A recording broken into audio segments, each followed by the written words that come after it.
Realme has a new mid-ranger with some decent cameras, the Realme 13 Pro Plus. But besides that, what does this phone have going for it? I'm Will for GSM Arena, and let's find out in our Realme 13 Pro Plus review.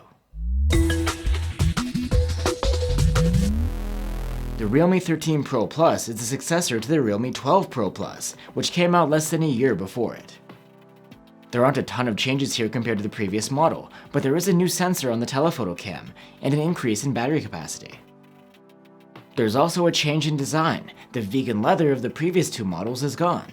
The Realme 13 Pro Plus has a back made of glass, and in this colorway it features a sparkly frosted finish with what looks like waves underneath.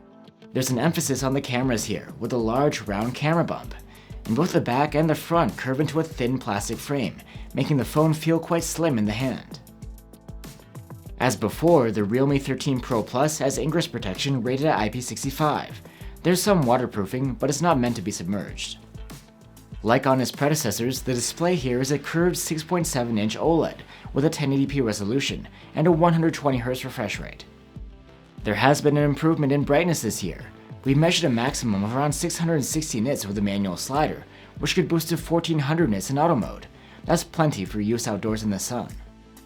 The 120Hz refresh rate smooths out movement on screen, and is able to dial down to 60Hz when idling to save a bit of energy. And besides that, the Realme 13 Pro Plus's display looks good, sharp and contrasty, and you get support for 10-bit color. There's no HDR video support here though. For audio, the phone has a pair of stereo speakers with very good loudness. The sound quality is good too, with nice mids and some decent low end.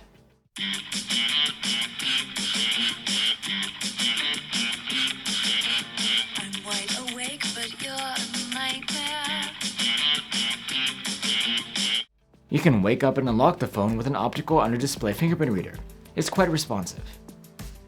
And you can get the Realme 13 Pro Plus with 256 or 512 gigs of storage on board, but that isn't expandable through microSD. The interface of the phone is Realme's latest Realme UI 5, running on top of Android 14. It's familiar if you've used a recent Oppo, OnePlus, or Realme phone. There have been some recent additions though. The Realme 13 Pro Plus introduces AI features, which are so hot right now. With a gesture, you can get the phone to scan the screen and highlight images and text for you to interact with. And with AI Smart Loop, if you drag these items to the side, you can drop them onto a carousel of apps for sharing or searching. Some apps have additional actions to choose from too. There are also AI-based options for editing in the gallery, like the AI Eraser, which can remove something unwanted from a photo. Besides that, if you want to find out more about Realme UI 5 specific features, you can check out our dedicated video. The Realme 13 Pro Plus runs on the same chipset as its predecessor, a Snapdragon 7S Gen 2. It's also the same silicon you'd find within phones like the Motorola Edge 50 Fusion and the Xiaomi Redmi 13 Pro. And in benchmarks, this phone does about the same job as those rivals, as well as the Samsung Galaxy A35. It's nothing spectacular, but pretty solid for the price. And when it comes to thermal management, the Realme 13 Pro Plus does a good job, getting through our prolonged stress test without heavy throttling. The battery capacity here is a bit bigger than most competitors, at 5200 mAh. The battery life is good too, best in class even. In our battery life tests, the Realme 13 Pro Plus earned an active use score of 13 hours and 39 minutes. The phone comes with a Super Evoke adapter in the box that's rated for up to 80 watts of charging power. The charging isn't the fastest around, but still, we were able to charge the phone from 0 to 74% in half an hour, and a full charge took 47 minutes. Now we have the cameras. On the back of the phone is a 50-megapixel main cam, a 50-megapixel 3x telephoto cam, and an 8-megapixel ultrawide camera. The main camera does a very good job during the day. The photos come out with a contrasty look, with expressive colors. The detail is solid, and the rendition is reasonably natural, without excessive sharpening added. When shooting people, skin tones are generally looking lifelike, and facial details are rendered well too. In low light, the main cam does a fine job. You get excellent exposures with preserved highlights and well-developed darker areas. There are no issues with white balance, and the color saturation remains great. The detail is also hard to complain about. Now we have the 3x telephoto camera.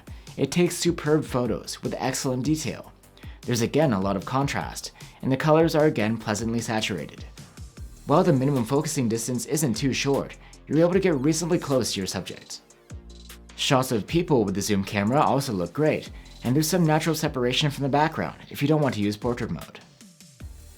The telephoto cam also does a great job in low light. The dynamic range is excellent, and there's plenty of detail. And now the ultrawide camera. Its photos are nothing special, but still okay for this sort of camera. The detail is alright, the dynamic range is wide enough, and the colors look nice.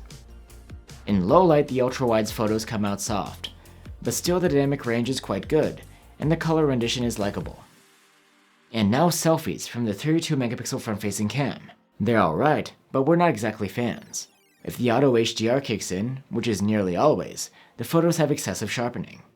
If you disable the HDR, then the detail looks better, but then there's not enough contrast. The Realme 13 Pro Plus can record video with this main and telephoto cam and up to 4K resolution at 30 FPS. The quality is good, detail is excellent, the colors are likable, and there's plenty of contrast. However, there is no support for electronic video stabilization in 4K. The ultrawide doesn't have that problem. Its video recording is limited to 1080p, but the quality isn't great.